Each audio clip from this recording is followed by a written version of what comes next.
Alrighty, welcome everyone. Joya Goodrum here with the McMinnville Area Chamber of Commerce. We are going to be talking about being prepared. So taking care of yourself and your business during a disaster or an emergency with Brian Young, Yamhill County Emergency Manager. Brian, I'm going to turn it over to you. I'm going to mute everyone and take it away. Thank you. Okay. How about now? You're good. Yeah. Okay, good. Yeah, thank you for the intro and leading on this. I appreciate you guys allowing me to join your meeting. It's kind of an important topic that we like to talk about in emergency management because, quite honestly, it's what we do. So in emergency management, there's some misconceptions out there on what emergency management is. I can tell you what we aren't is a direct response agency. Even though I'm a sergeant with the sheriff's office, I have police credentialing and certifications. I am not a patrol person. I'm not one to direct the troops that are on the ground, whether they're public works employees or fire departments or law enforcement. I don't direct those folks. What we do is resource coordination. So if they have needs out in the field, we can go ahead and manage and request those from the state. Basically, we all know the hierarchy, supported by FEMA, managed at the state level through Oregon Emergency Management, and executed locally through our local counties and local jurisdictions. So we do that resource coordination and that planning, the incident plans like the emergency operations plan, hazard mitigation plans, and we house and maintain those. So as you can mention, I told my wife last night that my goal was to make it through the presentation, and we have not officially started the presentation. I'm going to try and make it through the presentation without mentioning the word COVID, because I think we're all COVID. We have a little bit of COVID fatigue and we're not ready, or it's kind of nice to jump to a different topic. So the topic that we're going to talk about today is being prepared. And what is being prepared and taking care of yourself and or your business during a disaster. So in these virtual platforms, this is the cumbersome or the awkward part where if I was in person, I would ask you, the audience, hey, throw out some of what you think are the hazards that we have in the area. People get the big ones, winter storms, flooding, windstorms, inevitably you get the earthquakes, even though it doesn't, the large earthquakes don't hit very often. But you'll notice in this slide, this particular slide was made a year and a half ago. And some of the things that we talk about in our career field are the wildland fires, which I have written there, and pandemic. So those are things that we talk about, and this was pre-COVID. Fortunately, we went through a large-scale exercise at a regional level last year to talk about some of those pandemic issues that we would extend locally. So next slide. So what we do in emergency management is since we don't know what's going to hit, and we're an all hazards approach to emergency management from everything, and you saw it on the previous slide, is we like to prepare or try and prepare for the worst case scenario. In this case, the Pacific Northwest, the largest impact, the lowest frequency but largest impact at a regional level would come from a Cascadia subduction zone earthquake. Some of you, most of you probably know what that is already. I was telling Joya last night, my dad didn't know what that was, and I'm the emergency manager for the county, so we had to have a quick talk about that. But the Cascadia subduction zone is the potential for a 9.0 plus magnitude earthquake in the subduction zone off the coast. That's a very large earthquake. It's about 10,000 times stronger than, if you remember, the spring break quake out in Scotts Mill. And if you can't see, I'm pointing at Scotts Mill is that way, so and we'll see a video in a little bit about the shaking of a powerful earthquake and what it can do to move objects. in this case, we're looking at the potential to have shaking up to 4 to 5 minutes. That's a long time for shaking to happen. And when you think about how the shelving in your businesses, the shelving in your home, the cabinets that you have your dishes in, and all your food stores, you know, what are those going to look like after 5 minutes of shaking? So what is next slide? What is a subduction zone earthquake? You'll see some visuals on the next slide that will put this into perspective, or you'll be able to conceptualize this more if you haven't seen it. Oregon is riding. We in Oregon are riding on the North American plate. We're moving in a northwest direction at a snail's pace, and that's for the most part. And our neighbor, the Pacific plate, is also kind of moving that direction also. So we get along for the most part. I have that down in a slide because we're kind of moving the same direction, right? But there's this outlier off the coast of Oregon, Washington, and British Columbia called the Juan de Fuca plate.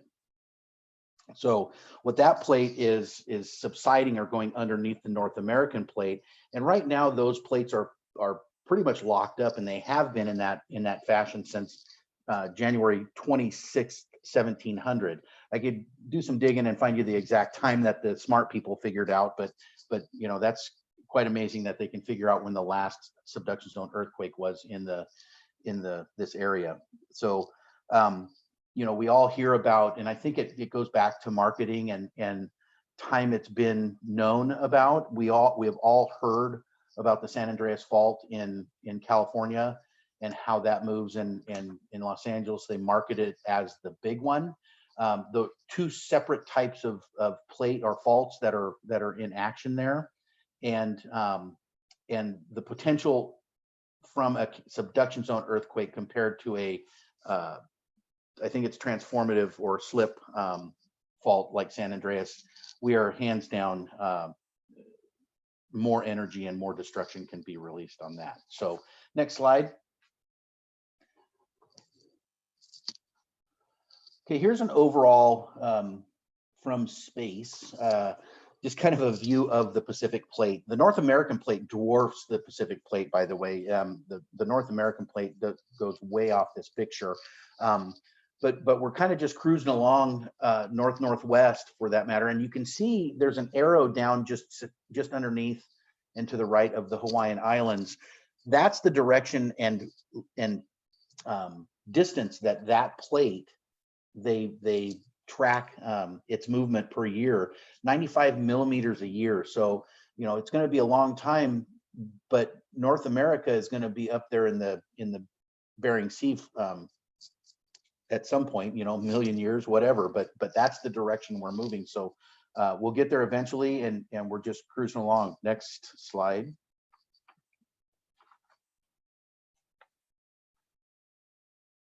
Okay, this is a closer view of what we're looking at in the affected area of the Cascadia subduction zone. That, as mentioned earlier, runs Northern California, you know, from Mendocino County all the way up to the top of Vancouver Island there in British Columbia. And if that were to go all at once, they would call that a complete unzip. Again, they think that's what probably happened in 1700, is a complete unzip at that point. And basically the North American plate lurched forward over the Juan de Fuca plate when that pressure was released.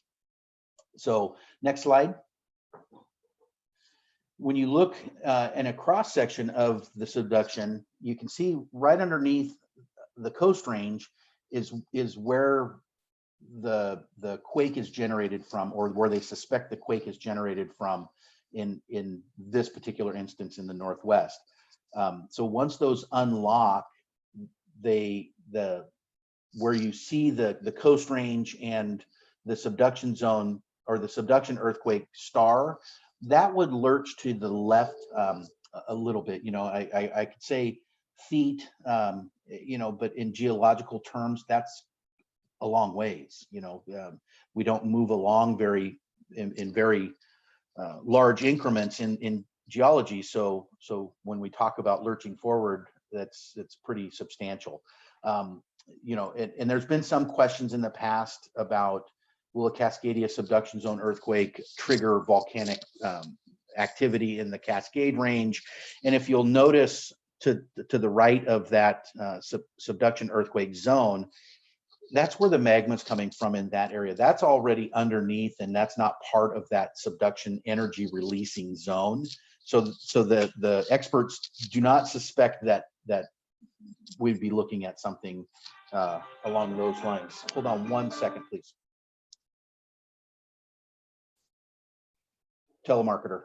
I guess I should have turned that off before the meeting. My apologies. So let's go ahead and go to the next plate. And here you can see the lockup. This is a cross section, just kind of shows that uplift. So where you see on the top part of the picture where it says uplift, that's the coast range. That's the, you know, the summit as you're heading towards Lincoln City, and you know, it's getting pushed up, and once that energy is released in the picture below in B, you can see that subsidence. That's where things the pressure is released, the land lurches forward, and basically it settles down. This is an over exaggeration to demonstrate what they're talking about, but in some places along the coast, they're talking about subsidence in the area of 6 feet. You know, obviously that's not coast, that's not north south the entire coastline. That's certain areas, but that's pretty significant where you lose six feet of 6 feet of elevation. So we want to make sure that that's you know, in our mind, because that's going to contribute to some of those inland flooding scenarios if we see them. And thinking back now, if you think back to the picture 2 before, where it talks about that one's fine. Thanks, Joya. There's sensors all throughout the Northwest that are basically being monitored by satellite. So you have this satellite in geosynchronous orbit that's looking at these sensors on the ground, and they monitor movement, not necessarily the vibration, but rather their positioning in the global positioning system. What they're seeing is, and they have for some time, is that the sensors in between the coast and the coast range, in some of those areas, the sensors appear to be moving to the east. So what that means is they're probably just staying stationary, and the North American plate is moving. So basically it's just demonstrating that we're getting that the compression between the subduction zone and the North American plate that's pushing up against it. So at some point it's got to release, and I just hope that it's not when any of us are here. I know I'm a pessimist. I don't want to deal with it. It's we want people to be prepared, is why we have these. So let's go ahead and talk about energy of an earthquake of this magnitude.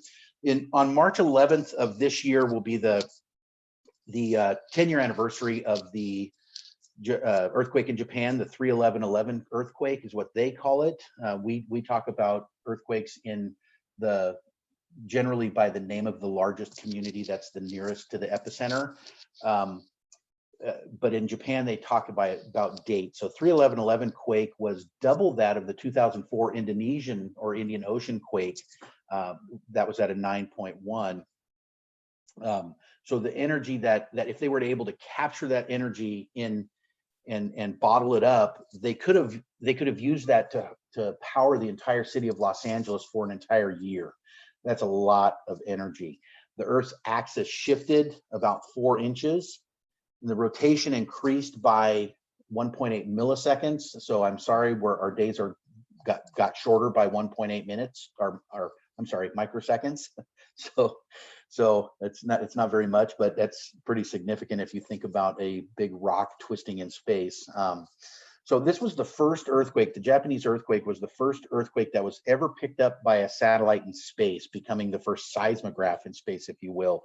It picked up infrasound waves from the Earth as the Earth oscillated and shook.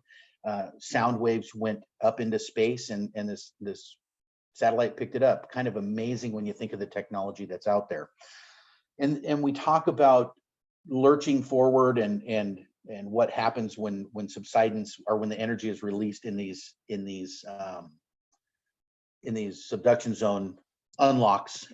You know, in some areas, the Pacific plate moved to the west between 70 and 170 feet.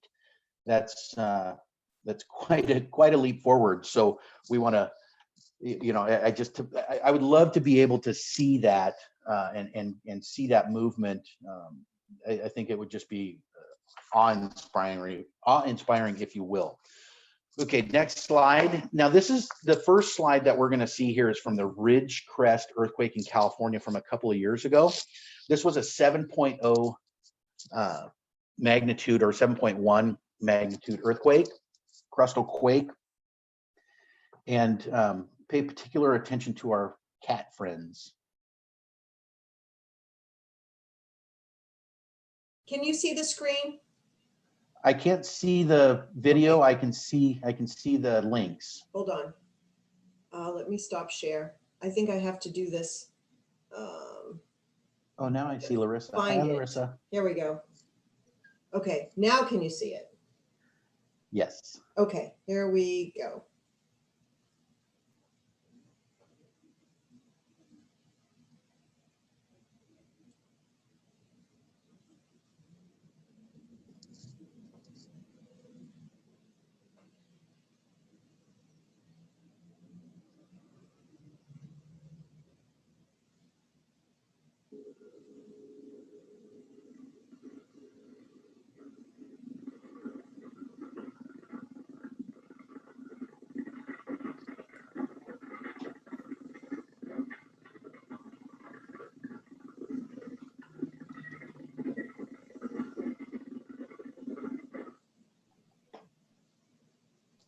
Notice the timestamp.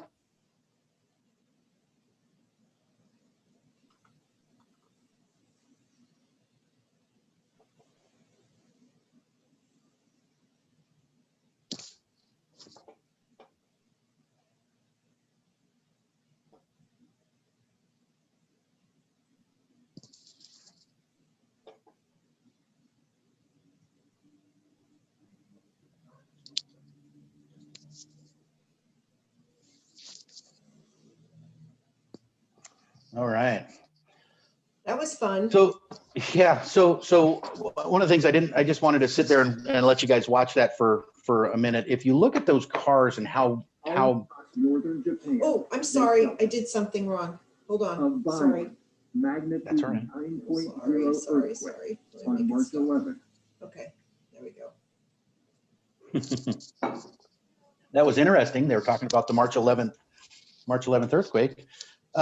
So if you look at the car, if you think back to what you saw with the car, that was a 20-second earthquake. Now, that was a 7.0 at 20 seconds. If you take a 9.0 and put that at a 4 to 5 minutes of shaking, that's pretty substantial. I think that pool would have been emptied and broken. So a lot of things to consider. You can go ahead and Google search earthquake video from stores, you know, things like that, and you can find videos of store shelves being knocked over and what people do. And if you really sit and watch human behavior during these, it's interesting because some people do things right and some people do things wrong. That's what, and the reason why we talk about these things ahead of time is we want people to do things right. The proper steps to take in an earthquake, you know, drop, cover, and hold on. You know, you'll see things when you watch some of these videos where you have shopkeepers or even people in homes with video systems that they try and hold things up.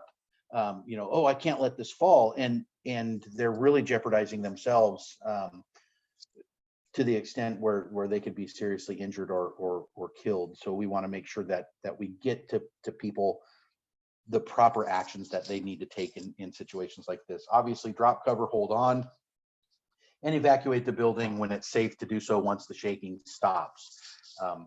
Joya saw my office yesterday, and she understands that I'm hitting underneath this big desk and waiting because I'll be safe under there from the ceiling material in my office. So let's go ahead and go to the next slide. So why do we prepare?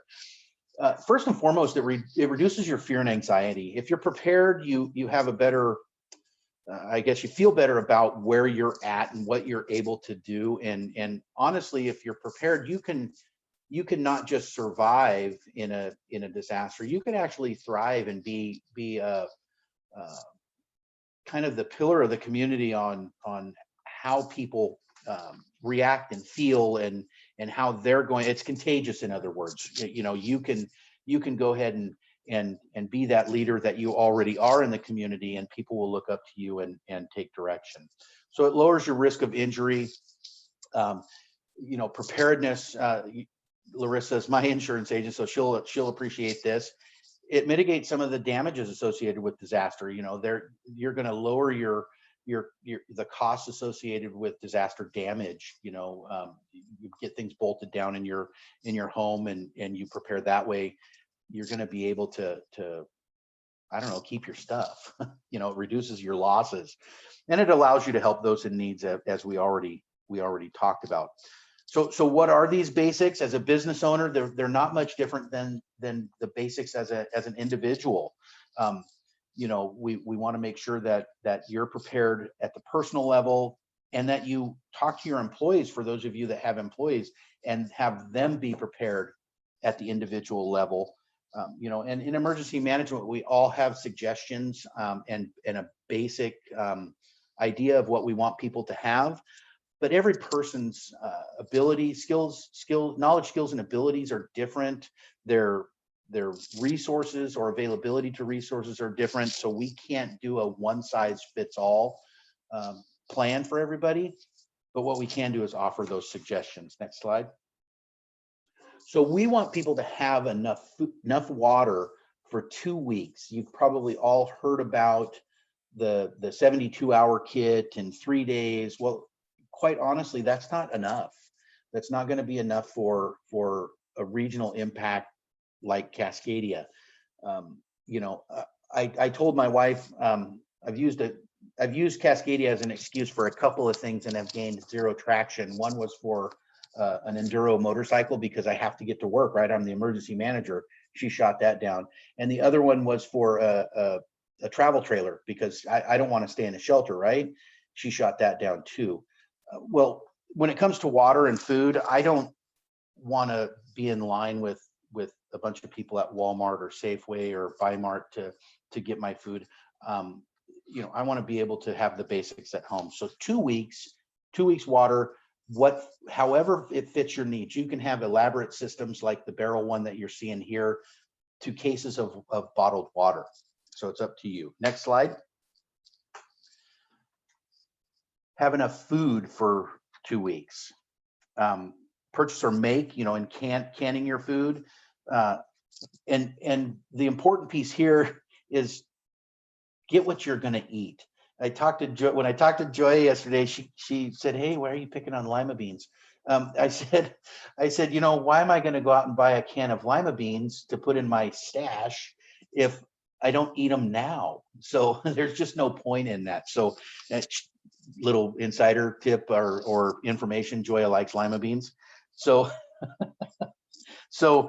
you know, go ahead and get your food stores in order, and it doesn't have to be elaborate. It can be Chef Boyardee raviolis if you want. You know, go just whatever you're going to eat, and you'll be able to be successful on that front. Next slide. Do not forget your pets. Your pets are part of your family. There are fur babies, and we want to make sure that they are not necessarily eating the unhealthy table scraps. So we want to make sure that they're taken care of during a disaster. Also, they've got all unique needs, and just like human beings. So next slide.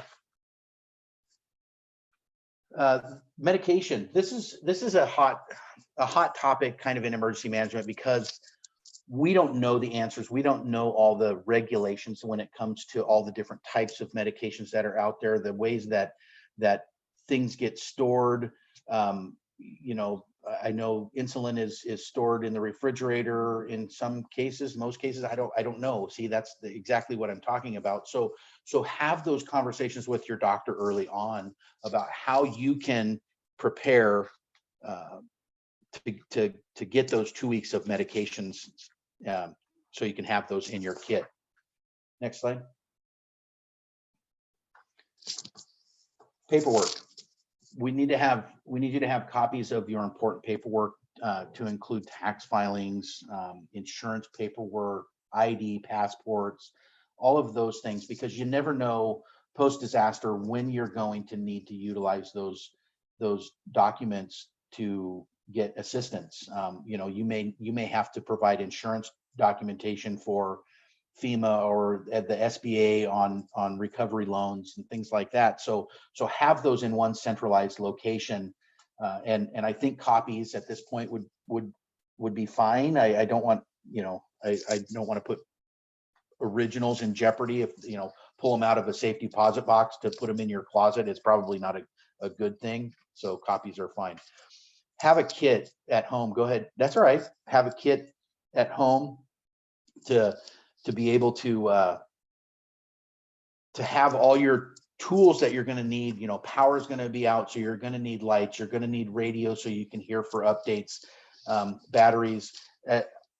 You know, on the bottom left, you can see the toilet paper. I don't know why that has been a recent issue, but apparently it's been a recent issue with toilet paper. So you might want to look into that. You know, and I don't need them, but you know, you might want a comb or a brush. So one of the pictures in here that is often overlooked is playing cards or games, because you will go nuts if you don't have enough books or games to occupy your mind in downtime during these events, or events like these. So going ahead and getting some of those things stuffed into your preparedness kit is a good thing. Next slide. You know, this kind of speaks for itself. You can see why we tie things down and some of the damage that can be associated with not being able to secure items. You know, the picture of the dresser there may not even be an earthquake, but it could be a child that used it as a ladder and it fell down onto the child. But it's exactly what happens in an earthquake, and you can see that in videos. So we want to make sure that those toppling objects are not going to fall on top of you and create a burden to your health. So, and next slide. And know how to turn off the natural gas. Some of you might not have natural gas at your home. You might have propane tanks, but they operate on the same function. You can see that if the valve is horizontal, it's closed. If it's vertical, it's open.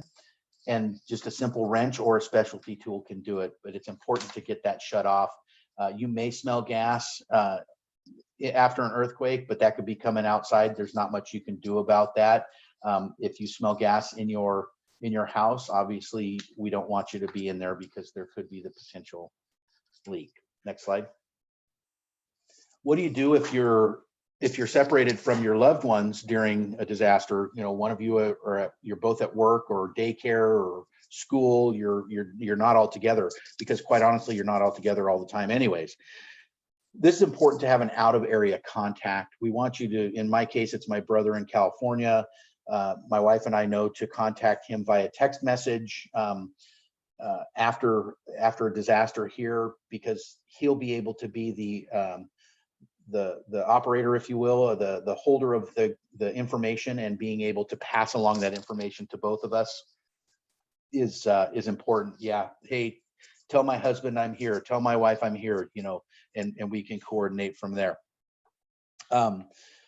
I think it's important to write down your contacts, have your contacts written down, at least not your entire address book that's in your cell phone, but those important people that you're going to rely on and utilize in the post-disaster, people that you can get to close and far. So don't rely on the electronic data. We call it, as you can see, I've got copies of the PowerPoint here, because in emergency management, we talk high tech, low tech, no tech. So I like to go the no-tech route at times because it allows me to scribble some notes on there. And quite honestly, I guess I'm old, so I don't know. So we talked briefly about text messaging, and text messaging uses a lower bandwidth. So your chances of a successful text message is a lot more than a phone call at this time.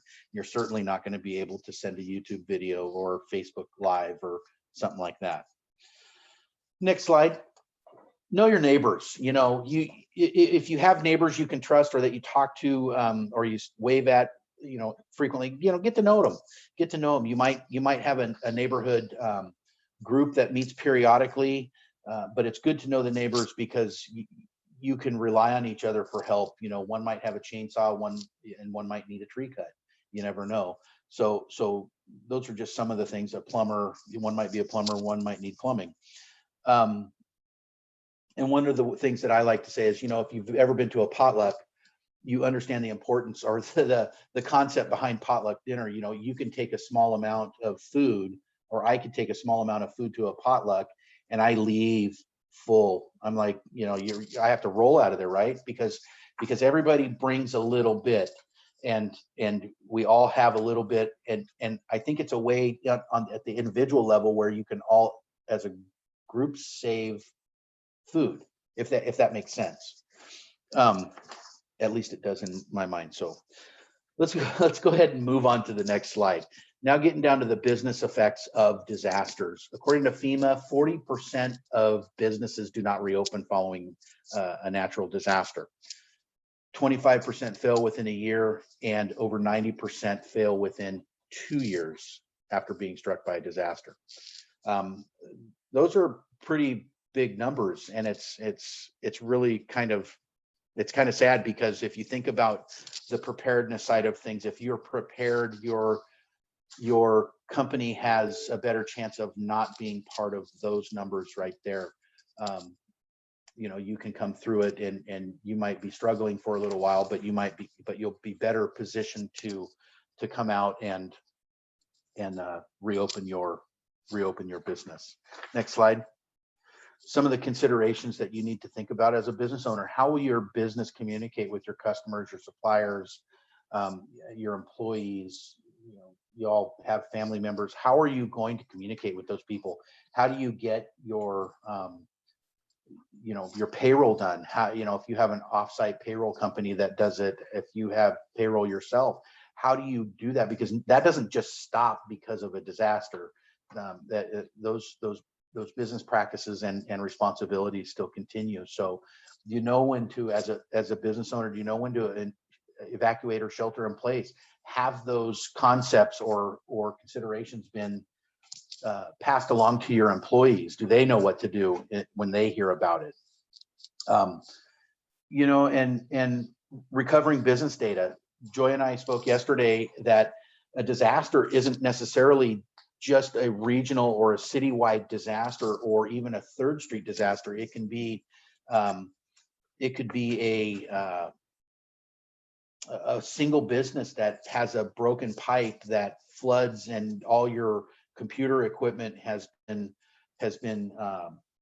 hit with water, and all your files are all now waterlogged. And what do you do to recover that data that you have, and you know, what kind of data do you need to store? Those are all things that you need to think about as a business owner. So next slide. So how do we do that? We have steps that we follow. You identify your risk. Each company or business or individual is going to have their own risks when it comes to their family. And what I mean by that is I guess they're your own what you can put up with. So if you look at your risk, if you look at what is going to affect your business, in this case, earthquake, you're going to develop a plan for that and what you're going to do during that earthquake. And there's tips and tricks and tools that you'll see a little bit later in links, or you'll have access to in links that will help guide you through these plan developments. But you want to make sure that once that plan is put in place, hey, this is what I do. Let me go ahead and practice it. It doesn't have to be an elaborate practice. You can, sit down with your employees and talk about, the fire drill is a good example. You sit down and school kids go through it all the time. They develop a plan on how they're going to how their kids are going to react and what they're supposed to do. And then they take action. They walk out to their meeting area, right? And you as business owners and leaders in the community, we want you to encourage to talk to other business owners that might not be present today, and your neighbors, and encourage preparedness. You could peer pressure each other as a group to take those next steps in preparedness to make sure that you guys come out as a group and you thrive after the fact, because you're not alone in this. Everybody's going to be affected in something like this. Go ahead and next slide. We talked about, in that previous slide, we talked about the develop a plan and those planning toolkits. Once you get this PowerPoint, this slide right here this website has a lot of information on it that you can go to that will give you a lot of information. It might be overwhelming at first, but don't try and eat that whole apple in one bite. Little bites, a little bit at a time. You digest and learn from it. We want to make sure that you're always moving forward. So go ahead and next slide. Some of the things you'll see on there are links to toolkits like this, a power outage toolkits. They break it down by incident or event or disaster. A power outage toolkit. Next slide. Quake Smart toolkit.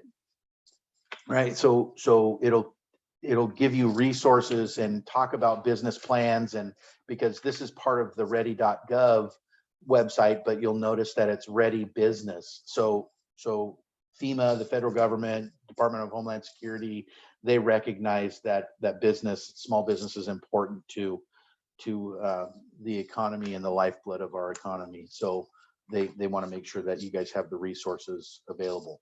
Next slide. On a more local level, we have this link, which is the 2 weeks ready campaign. The 2 weeks ready campaign speaks to what I spoke of earlier in how we want to keep people or pull people away from the 72-hour kit concept or mindset, and go next slide, and go with a 2-week preparedness mindset. And this is what that little trifold looks like. It's not anything earth shattering or anything that's going to really do a deep dive into things, but it gets you to think, and it throws you in certain directions mentally to want to seek out the information. Next slide.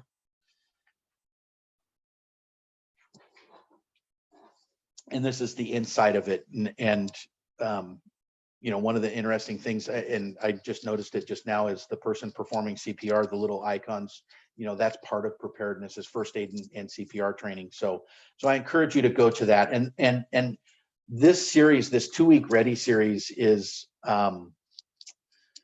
it's got a ton of different pamphlets from, preparing for water, preparing food, for seniors, for pets, for livestock, children, so you go to that site, and you'll have plenty of reading materials. So we're winding down. For those of you that are curious, we're getting close to the end. I appreciate you guys, really do. Go to the next slide. So on a personal level, you can go to ready.gov, and this is just a screenshot of the top of the page. They've got down below, you can see flooding and hurricane on this slide, but down below it goes into all sorts of different disasters and natural disasters that are happening or have happened, and what you can do to learn more about those. Next and final slide. I hear the clapping, and it can be unsettling, and you just build a plan. It doesn't have to be complex. It can be, but it can be simple too. So don't overthink it. Don't reinvent the wheel. Chances are somebody out there has done it before. We like to say in the preparedness world, plagiarism is a-okay. We want you to copy what others have done successfully. So go ahead and do it. And most of those people don't care if you take their information. And by what I mean by information, I'm not telling you to go out and steal stuff, obviously, but take the information and the lessons learned that they have and apply that to your own life. So you can survive these major disasters. You can do it. We've done it for millennia, and it's just making sure that we have the tools in our tool belt and the knowledge base in our head to be able to move forward and help those who need help and help ourselves. So remember, it's not preparedness is not paranoia. It's just moving ahead and being prepared. So we're going to close it down. That is the last of that. I saw some questions regarding the PowerPoint slides. Those of you that may have missed it, Joya has the slide kit on her on the website. Feel free to use it. Take the information from that, share it, spread it around. Love to have it sent out. Okay, so we do have some questions. The first one is, so the Defuca plate is pushing under the North America plate. Did we understand that correctly? It is going underneath, yes. At some point, there will be no more Juan Defuca plate. Yeah. Oh, okay. And next question, do these earthquakes always happen at a second's notice? Do we ever know, or is it possible that we get a few minutes notice prior to one? That's a great question. Because yes and no. We as human beings don't have the sensitivity to be able to sense some of the things that come along with an earthquake. With that, we do have a system that is going to be, and it's recently been approved to be implemented in Oregon. California and Washington have it, called Shake Alert. Shake Alert it measures S waves and P waves. The S waves are the waves that are really fast, least destructive in an earthquake, and they come out before the more destructive P waves. So what this alerting system is looking for are those S waves, so that we may be able to in the future have the ability through technology to get those a couple minute warning here inland, to where, hey, I've got this shake alert that there's this big thing coming. Maybe I should get under my desk or make sure that I'm not standing under a brick facade. Maybe, and it also can be linked with fire stations, because when buildings rack, you can't open the door. So what happens with the shake alert system? The doors go up automatically, so the fire apparatuses can get out. Those types of things. Elevators can go to the ground floor. But we as human beings, we cannot, or generally do not get notice about the earthquakes. Did I answer that? Yeah, that's too bad. Even a minute's warning would be good. I mean, that's enough time to get up out of your chair and get under your desk or walk outside of your home. Most of us have been through small earthquakes, and we as humans can feel some of those movements, but it doesn't register up in our brain on what it is, because we might feel something. Am I feeling woozy after lunch? Am I doing this? And we look at each other for validation. And when we fired up our emergency notification system a few years back, I was in a meeting with YCOM, our emergency dispatchers, when we had an earthquake, and on the day before we fired up the system live. And we're all in the game, right? We know it. All we did was sit and look at each other. Did I just feel that? We were looking for that validation. So Yep. I've been through two very small earthquakes, but you sort of go, what was that? Mm-hmm. Right? Because it goes by really quickly. 4 minutes, that sounds like an eternity right now, thinking about that. Yeah. I don't know if there are any other questions. Brian, you did a fabulous job, and we got 2 minutes before you have to run off. We are going to post this on our chamber website, and the PowerPoint and the recording, because I am recording it. And so if you have any questions, you can always reach out to Brian. Go look at those websites because there's great information. We are grateful for all of the work that, of course, Brian and his team have done for us through the wildfires, through the pandemic. By the way, I picked up gloves and masks and something else yesterday over at their office. So if you are in need of masks or gloves, we've got some here at the chamber office. Appreciate you guys, everything you do. And I don't see any other questions. I don't know if you've got a closing comment, Brian, before we say goodbye. I don't, other than I don't think I missed anything because my computer froze for some reason. So I missed everything that you just said. No big deal. I'm not going to ask you to repeat it. Thank you so much for allowing me to be here today. Feel free to reach out if you have any questions. Get a hold of Joya, or Joya, give my contact information out. I don't have a problem with those conversations. I think the public education piece is a big piece to our success moving forward. So thank you so much. Thank you, Brian. Thanks, everybody. Brian, you are awesome. What I was saying was how fabulous you and your team are. That's what I said. So thank you. Thanks. Yeah, we appreciate you and everything. I'm turning red. Thank you. Well, you got great folks over there. We appreciate it. Thank you, everybody, for being here today. Get in touch with us if you need anything. Happy holidays. Stay safe and wear a mask. Take care. Take care. Bye. Bye. Thank you.